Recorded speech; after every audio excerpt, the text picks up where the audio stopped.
In this lecture, we will be talking about a file system. So the agenda for this lecture, we will start with talking about a structure of a file system. Then we'll talk about how to implement file systems. Later on, we'll talk about how are we going to implement directories. Then if we want to allocate some space for a particular files in the hard disk, what kind of allocation methods we can use, followed by if there are going to be some free space in the hard disk, how do we manage free space? And to end the lecture, we'll talk about efficiency and performance of a file system and what we need to do in the case of a system crash. So we'll talk about some strategies to recover from a system or a disk crash. So let's talk about files and file system in general. So a file is essentially a collection of related information recorded on a secondary storage. So this secondary storage could be a hard drive or it could be a server that you access on a network. However, it's just a collection of some information that is dictated. What the information that goes into a file is dictated by its creator.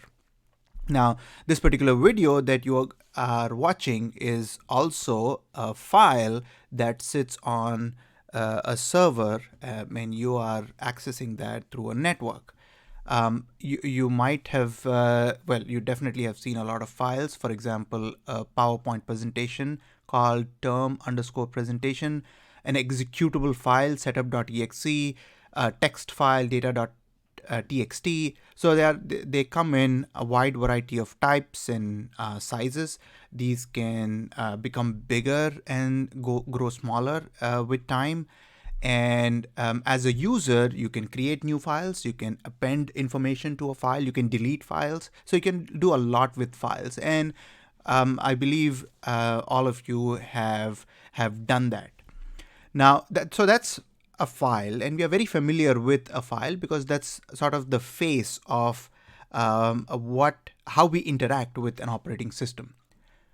But on the back end, there's a file system which controls how data is stored and retrieved on a hard disk. So a file system essentially organizes the storage in disk drives, and it can be viewed as a layered design. And we'll talk about how the layered structure of a file system works. Several examples over here. For example, Unix file system, UFS, file allocation table, FAT and FAT32, and NTFS, new technology file system. These are all supported by Windows. And then we have second and third extended file systems that are supported by Linux. And of course, we have the network file system for network storage.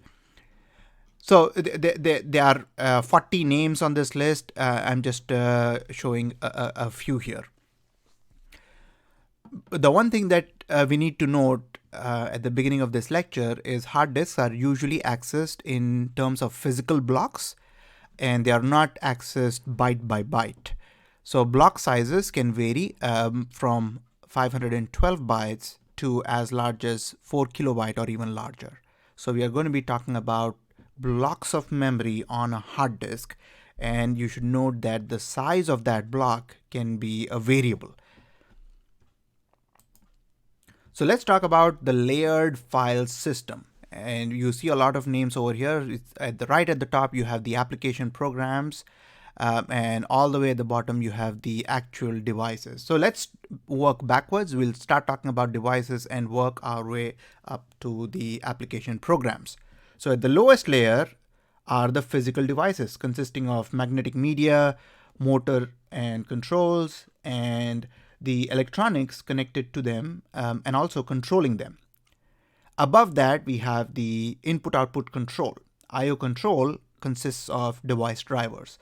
These are special software programs that are often written in assembly language, which communicate with the devices by reading and writing special codes directly to and from memory addresses that correspond to the controller card's registers. Each controller card on a system has a different set of addresses or ports that it listens to, and a unique set of command codes and result codes that it understands. Above the I/O control layer, we have the basic file system. This layer works directly with the device drivers in terms of retrieving and storing raw blocks of data without any consideration for what is in each block. Above the basic file system, we have the file organization module, which knows about files and their logical blocks and how they map to physical blocks on the disk. In addition to translating from logical to physical blocks, the file organization module also maintains the list of free blocks and allocates free blocks to the files as needed. Above the file organization module, we have the logical file system. This layer deals with all the metadata associated with a file. So for a file, there is the actual data and there is metadata, which is essentially the information about the file. This information could be user ID, group ID, different modes of operation, date of creation, date of recent modification. Permissions to the file. Do you have read permissions? Do you have write permissions? So all those permissions are part of metadata that falls under this layer. So everything about the file except the data itself. This level manages the directory structure and the mapping of the file names to file control blocks or FCBs.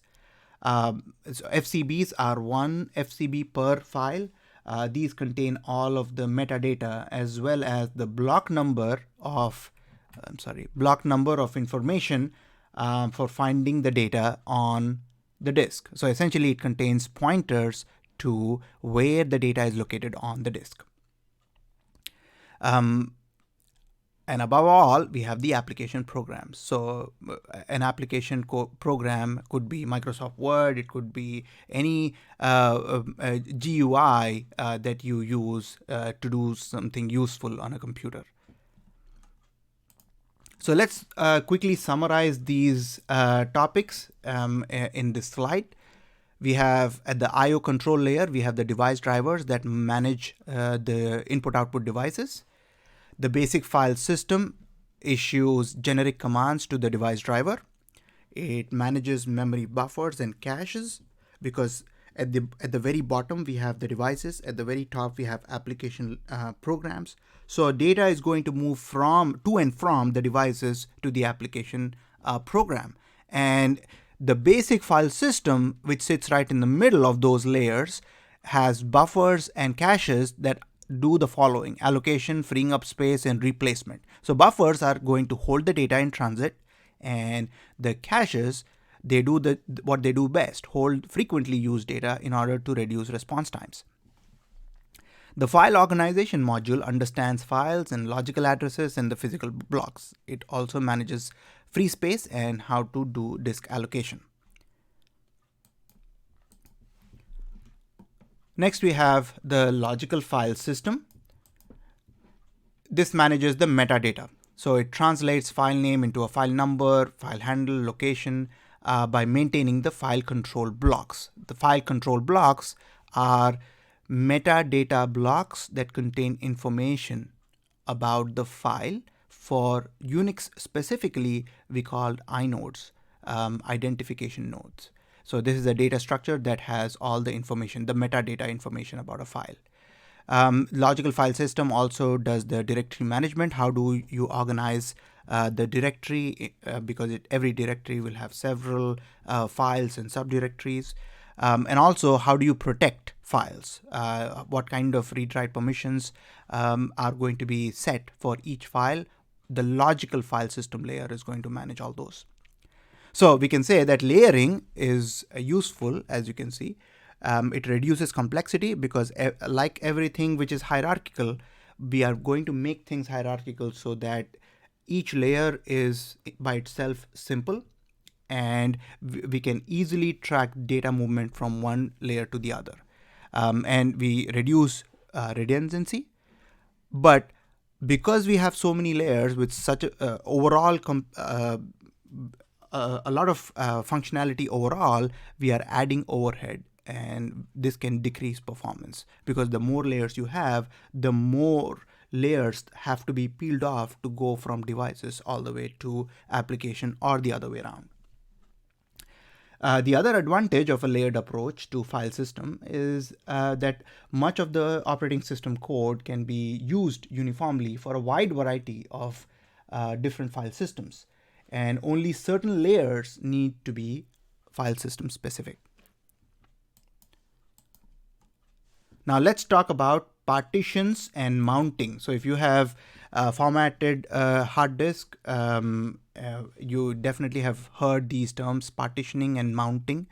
Partitioning, what is that? Well, physical disks are commonly divided into smaller units called partitions. Partitions can either be used as raw devices, which means no structure imposed upon them, or they can be formatted to hold a file system, meaning that it is populated with file control blocks and initial directory structures as appropriate.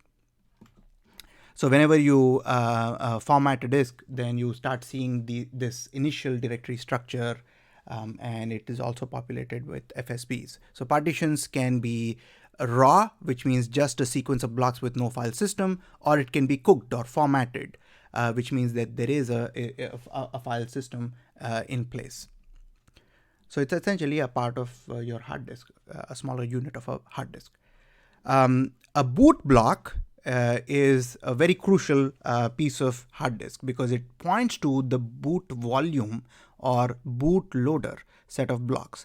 Those set of blocks contain enough code to know how to load the operating system kernel from the file system. So this is essentially the bare bones of the operating system that is loaded up into the memory at boot time.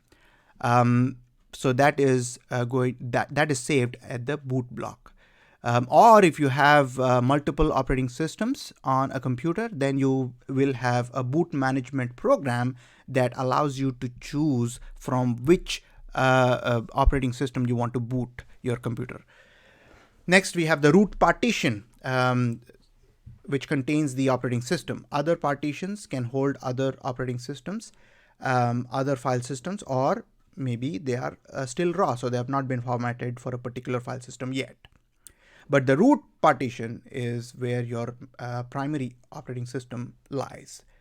At mount time, okay, so what's mount time? Mounting is a process by which the operating system makes files and directories on a storage device, such as hard drive, CD-ROM, a network drive, available to users so that they can access via the computer's file system. So at the mount time, file system, we are going to have to check for its consistency. We are going to try to see if all the metadata is correct. If it is not, then we will have to have some programs that allow us to fix that and then try again. Or if it is correct, then we mount that particular table and allow access to that file system. Now let's talk about virtual file systems. Since we have many file systems that could happen, so you could have a situation where one particular computer which has a particular file system is trying to access a variety of file systems that are maybe local, or they may be on a network. So we are going to need an intermediate file system, which we are calling as virtual file systems. So essentially, it's an interface that allows us to talk to a variety of disk drives or network drives, which may have different file systems compared to what we are currently as the primary. So virtual file system, VFS, on Unix provides an object-oriented way of implementing file systems. VFS provide a common interface to multiple different file systems types. In addition, it provides for a unique identifier called vnode for files across the entire space, including across all file systems of different types. So Unix inodes are unique only across a single file system, and certainly do not carry across networked file system. So we need another data structure called vnodes that allows us to carry the file metadata information across different different file systems. So VFS allows the same system call interface to be used for different types of the file systems. It separates file system generic operation from the implementation details, and it implements those vnodes which hold inodes or network file details. So data structures that hold metadata. And now we are going to use vnodes so that that sharing can happen across different file systems. Then it dispatches the operation to appropriate file system implementation routines. We'll take a look at what are some example routines in just a bit. So we have over here a diagram which has at the very bottom, it has disk 1, disk 2, and a network connection here. And at the very top, it has the primary file system interface. So if this file system interface wants to interact with this disk or this network, which are having a different file system. So this is remote file system type 1. We have a local file system type 2 for this disk, and there's a different file system type 1 for this disk. So this could be NTFS, this could be UFS, and this could be NFS. So the virtual file system interface is going to allow us to be able to interact with all those devices that are currently using a different set of file systems. So let's take a look at some examples of those routines. The VFS in Linux is based upon 4 key object types. Those object types are inode, file, superblock, and directory entry. So inode is an object that represents an individual file. File is an object that represents an open file. Superblock is an object representing a file system. And reentry is an object that represents a directory entry. So Linux VFS provides a set of common functionalities for each file system using function pointers that are accessed through a table. And we are going to call that table a function table. The same functionality is accessed through the same table position for all file system types, though the actual functions pointed to by the pointers may be file system specific.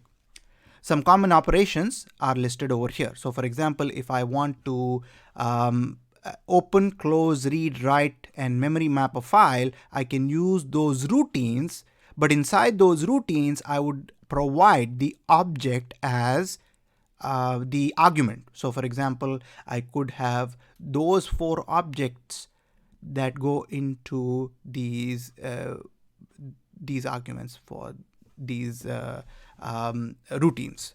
So if I am interested in opening a file with a specific object inode, then I would take that object and place it in the arguments over here. So some examples of a function table. So a directory can be implemented in one of 2 ways. We are going to talk about a linear list and a hash table technique.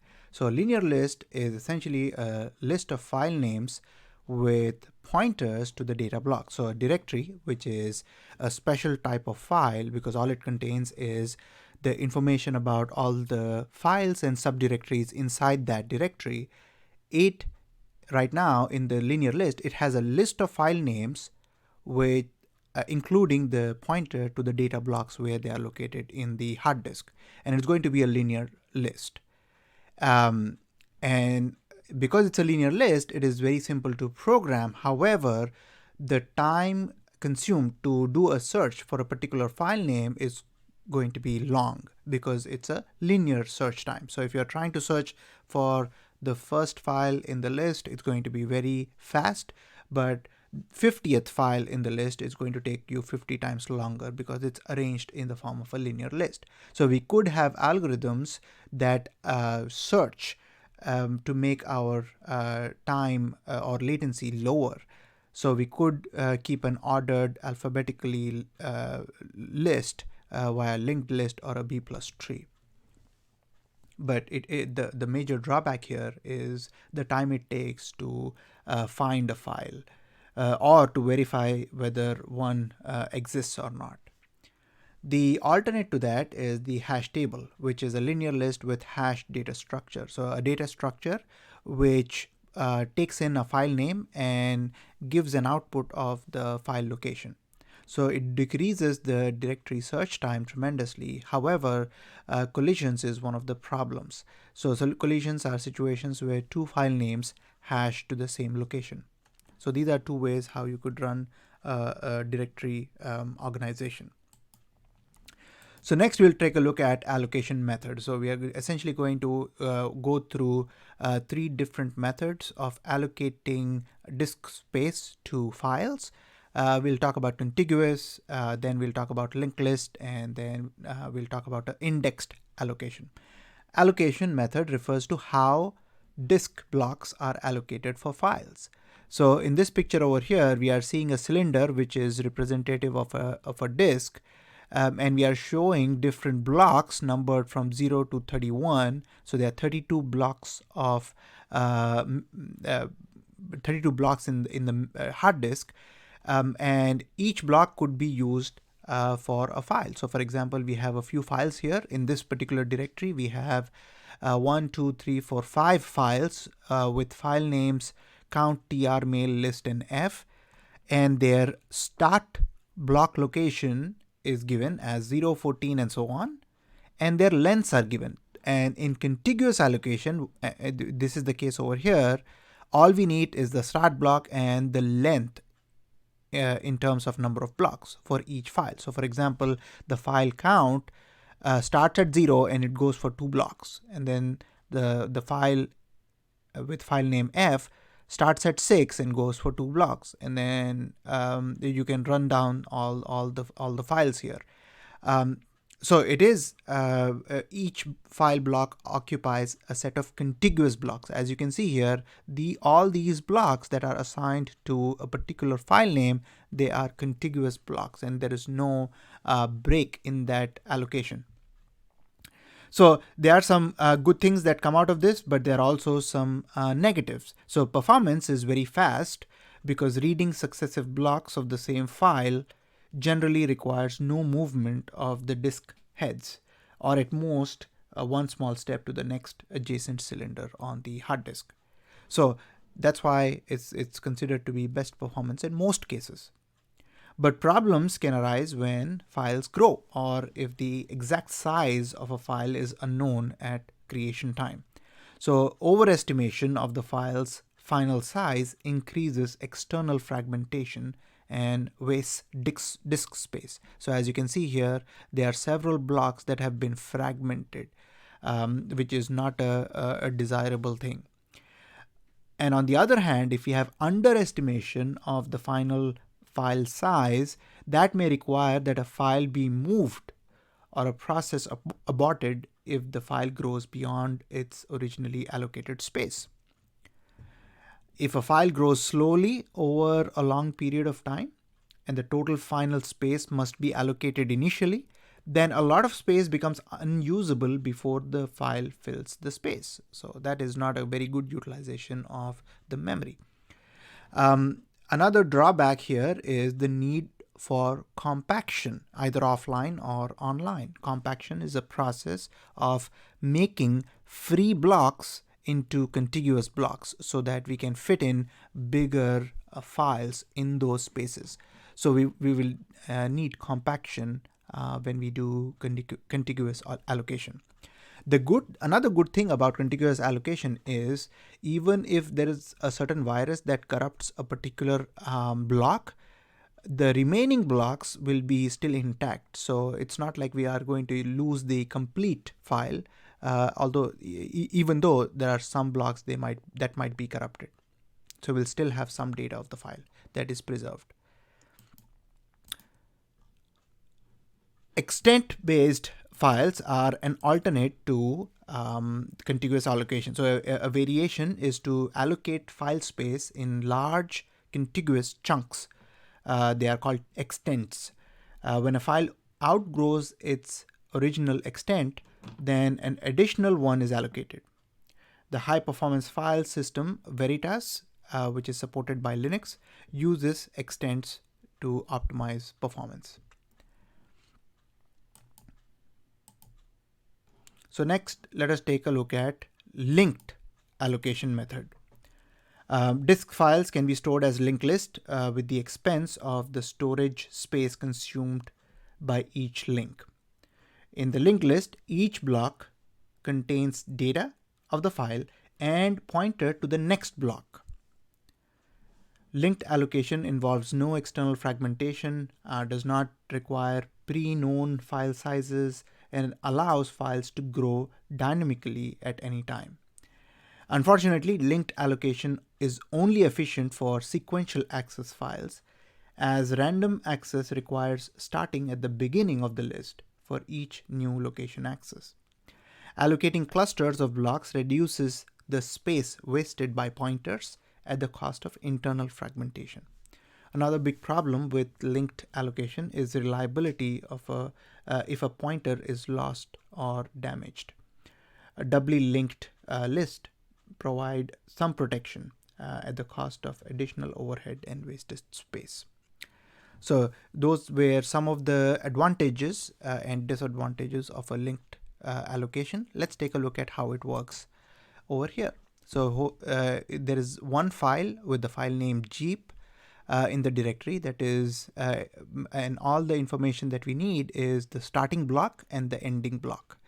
And if we start accessing the first block, 9, we are going to look at block number 9, which contains part of the data of that file Jeep, but it also contains the pointer to the next block.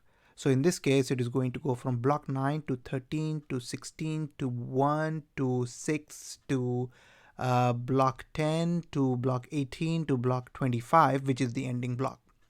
So that particular link is the linked allocation. So all those blocks have two things. One is part of the file and the other is the pointer to the next block.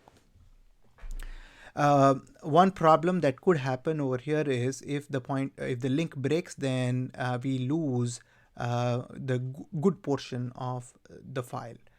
So we can go for the doubly linked approach that we used for Unix file system inode, in which we had single pointers, doubly linked pointers, and triple linked pointers. So we could use that approach to kind of overcome that problem. But in this case, all we need is the start and end block number, and everything else is linked.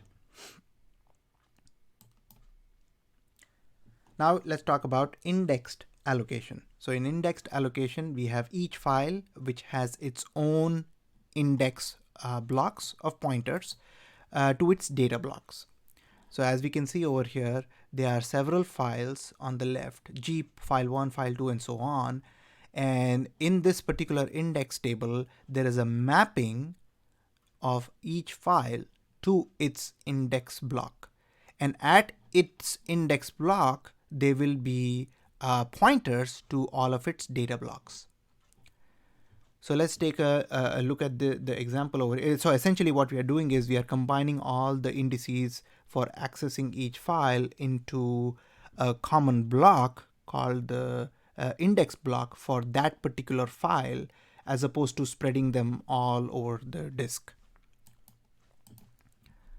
So in this picture, we can see how the file Jeep, which has the index block 19, and if we go and look into block 19, we can take a look at the pointers to all the data blocks. So this particular file Jeep is present at blocks 9, 16, and so on up to 25, and 3 of the blocks are not being used because in this case we have 8 blocks per index file, per index block. So clearly some disk space is wasted because an entire index block must be allocated to each file regardless of how many data blocks the file contains.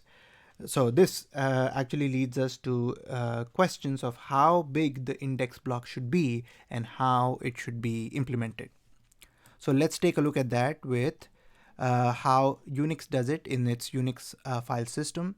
So the inode, which is essentially carrying the metadata information for each file, has direct blocks, single indirect blocks, double indirect blocks, and triple indirect blocks. And there's a big advantage of doing this because we can access small files very quickly. And if we have a very large file, then it's going to take us some time, but it's going to be an increment of time, so a slow increment of time.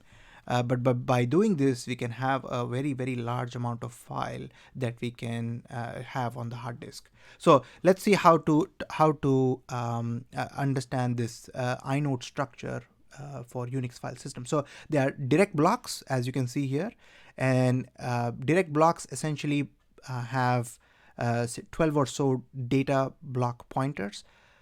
So essentially, if you have 12 pointers to a data block, and if the file is small enough to fit those 12 data blocks, then we are done.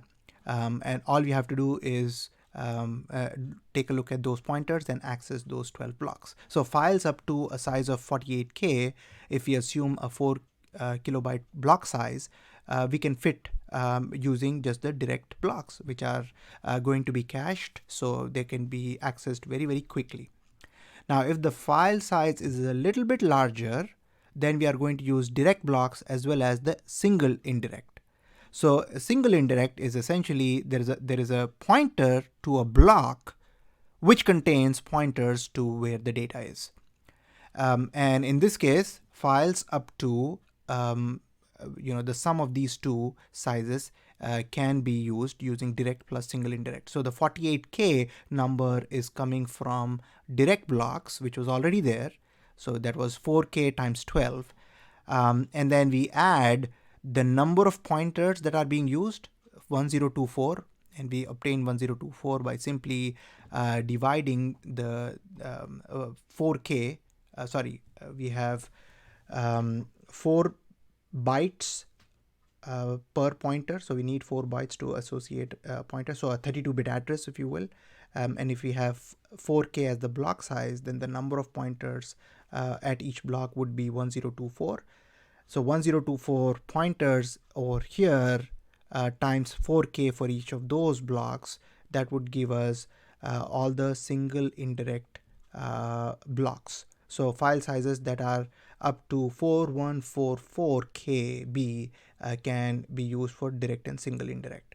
And then as you keep going further, as you can see here, those numbers of pointers will square and cube, and they will increase, so you can fit in bigger files that way. So in this particular example, we are assuming that our pointer requires 4 bytes or 32-bit address, and the block size is 4 KB.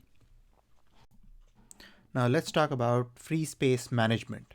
This is another important aspect of disk management, which keeps track of and allocates free space. And one simple approach is to use a bit vector or bitmap in which each bit represents a disk block. So a bit vector or bitmap, it will have n, it will be used to indicate whether blocks are free or occupied. So over here we see a bit vector or bitmap that contains n bits starting from 0th bit to n-1th bit. And at each bit, you could have an entry of 0 or 1. If it is 0, that indicates that that particular block is occupied. And if that bit is 1, that indicates that that block is free. So by having a very simple bit sequence, we can keep track of the blocks that are free versus blocks that are occupied. So for example, in the diagram that is shown, the 0th block is occupied, the first block is occupied, the second block is occupied. Actually, the first free block is block number 4, which is the 5th block. So we would need number of bits in the bit vector would equal the number of blocks that you have in your memory. And this is essentially to keep a free space list for all the available blocks, or we can do this also for clusters, which are groups of blocks. So an interesting thing that we can calculate by using this bit vector, and that this calculation needs to happen very often done by the operating system, is to keep track of the first free block. And the calculation is pretty simple. All we do is find out the number of bits per word, which is 8. A group of 8 bits is called a word, so number of bits per word is 8, multiplied by the number of 0 value words. A 0 valued word has all 8 bits in it to be 0. So we know we try to find out the number of the 0 value words, and we add the offset of the first 1 bit. So let's work through this particular example and see what each of these values turn out to be. The offset of the first 1 bit, CPU has instructions to return the offset within a word of the first 1 bit. So we get that particular offset by executing a CPU instruction. So if we scan this bitmap sequentially from the first non-zero word, let's see the first group of 8 bits, what are they? 0, 0, 0, 0, 1, 1, and some other bits. So if we pad it with another 2 bits, we have a non-zero word because we have 2 ones in there. So after the non-zero word is found, we look for the first 1 bit. Now this is going to be the bit position 4, or the 5th bit of the non-zero word. So the offset in this case would be 5. So that means that in this equation, we would find the first free block by taking 8, which is the number of bits per word, multiplying by 0 because we didn't have any 0 valued word while we were doing the scanning. Our 0th word was itself a non-zero valued word. So 8 times 0 plus the offset, which was 5. So 0 plus 5, we get 5. So 5th bit, which indicates block 4, is going to be your first free block. Now, as the number of blocks increase, your bitmaps will also require additional space. So if we go through this example where we have a block size of 4 KB, which is 2 raised to 12 bytes. So this is one block size, and the total disk size is 1 terabyte, for example, 2 raised to 40. So how many blocks would we be able to fit in that disk? Well, that can be simply calculated by dividing the disk size by block size. So we get 2 raised to 28 as the number of blocks, and we would need each bit to indicate whether the block is occupied or free. So that means in our bitmap or bit vector, we would need 2 raised to 28 bits, which is essentially 32 megabytes. And if we are able to use clusters of 4 blocks, then we divide that 32 MB by 4 and we get 8 MB of memory. So the downside here is that we need 8 megabytes of memory just to store the bitmap for a hard disk that is of 1 terabyte size. That is after using clusters of float blocks. But the good thing about this bit vector algorithm that it is simple and it is easy to get contiguous files, which means that if you were searching for contiguous blocks of memory that are free, we could run fast algorithms that exist for quickly finding those contiguous blocks of a given size. All we have to do is run a search over that bitmap to find continuous ones. String of ones, and depending on the size that we are interested in, we would look for the corresponding sequence of continuous ones. So it's fairly easy to search. So that's one way of managing free space. Let's take a look at another alternate here. So a linked list can also be used to keep track of all free blocks. Traversing the list and or finding a contiguous block of a given size is not easy. But fortunately, these operations are not frequently needed. Generally, the system just adds and removes single blocks from the beginning of the list. Now, as you can see to the picture on the right, we have a free space list head that is essentially a pointer to a block which is grayed out, indicating that block 2 is free. When we go to block 2, it will have a pointer to the next free block, which is block 3. Then block 3 will have a pointer to the next free block, which is block 4, and so on. So that's going to be a linked list of all the free blocks. Hence the name linked free space list. So by doing this approach, we are going to waste no space, because even though there are some grayed boxes and white boxes indicating that they are occupied, because we are maintaining a linked list, we are not going to waste any space, even though there is a fragmentation of the disk going on. But we are going to pay a price in terms of cost of traversing the list. So that is not going to be too easy. And it is also not easy to get contiguous space easily, because now the everything is fragmented, and to search for a given size of contiguous blocks, that is not going to be easy, because we are maintaining things in the form of a linked list.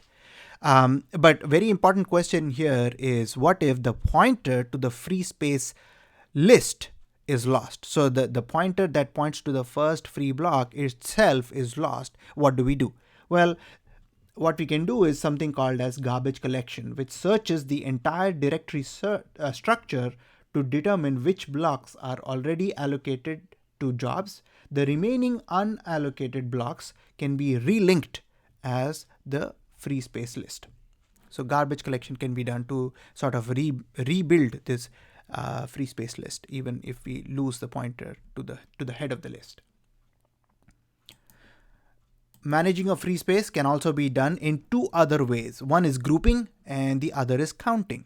Grouping is essentially a modification of the linked list to store address of the next n-1 free blocks. So all we do is we store the address of the next n-1 free blocks in the first free block. So there is a pointer to the first free block, where the first free block holds the address of the next n-1 free blocks. Plus, it also includes the pointer to the next block that contains free block pointers like this one. So we are essentially grouping the lists together and putting all the addresses of the linked list into one block. And we also need to add a pointer to the next block that contains similar information. So that's grouping. We could also do counting. So because the space is frequently contiguously used and freed, with contiguous allocation or extents or clustering, what we can do is we can keep the address of the first free block and count how many free blocks follow that. So free space list then has entries containing the addresses and the count. So we could point to the first free block and then say, okay, after that, contiguously, we have 10 free blocks right here. So by essentially implementing counting, we can do a free space management. Now let's talk about efficiency and performance. So efficiency, we talk about how are we doing in terms of allocating disk space to files, and performance, we are essentially interested in latency. So how are we doing on response times? So efficiency depends on the following criteria. So disk allocation and directory algorithms, whether we are using linear search, whether you're using hash tables, what type of data is kept in files directory entries. Are we going to do pre-allocation or as needed allocation of metadata structures or inodes for Unix? Do we have data structures that are of fixed size, or are we going to ensure that they can change in size, vary in size? So all those aspects will and efficiency will depend on all those aspects. Now coming to the performance, which is going to be in terms of latency, we are going to take a look at where is the data present. So keeping data and the metadata close together is going to improve performance. Disk controllers generally include onboard caching.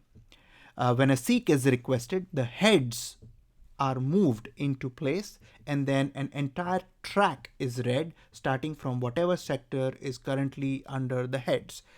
This reduces latency because later on the requested sector is returned and the unrequested portion of the track is cached in the disk's electronics.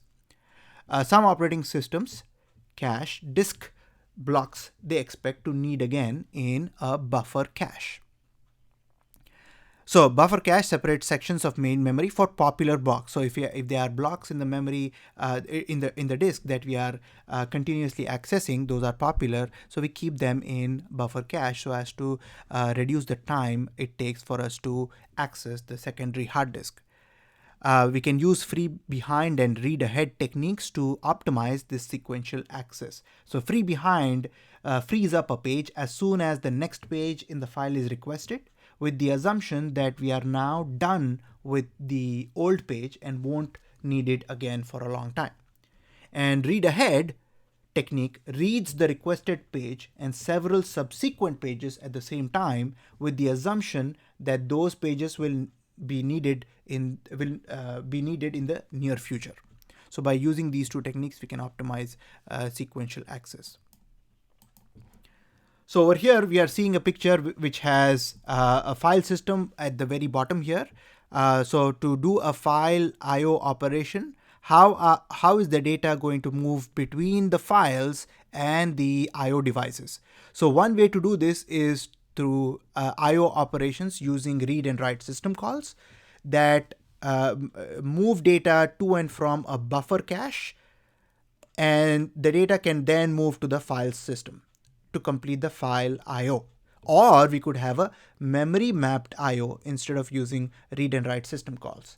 Memory mapped file I/O allows the file input output operations to be treated as routine memory access by mapping a disk block to a page in memory. This is going to simplify and speed up the file access by driving file input output operations through memory rather than the read and write system calls that are slow, because we need to use the kernel space, which means a trap for the OS. So by using memory mapped I/O or by using read write we can have a unified buffer cache. So a buffer cache essentially has a cache for doing the I/O, or it has a page cache for memory mapped I/O. We are combining them into a unified buffer cache in this case. Now let's talk about what happens when we have a system crash, for example. So we can do the following things. We can do consistency checking, we can do a backup and restore, or we could do a technique called journaling.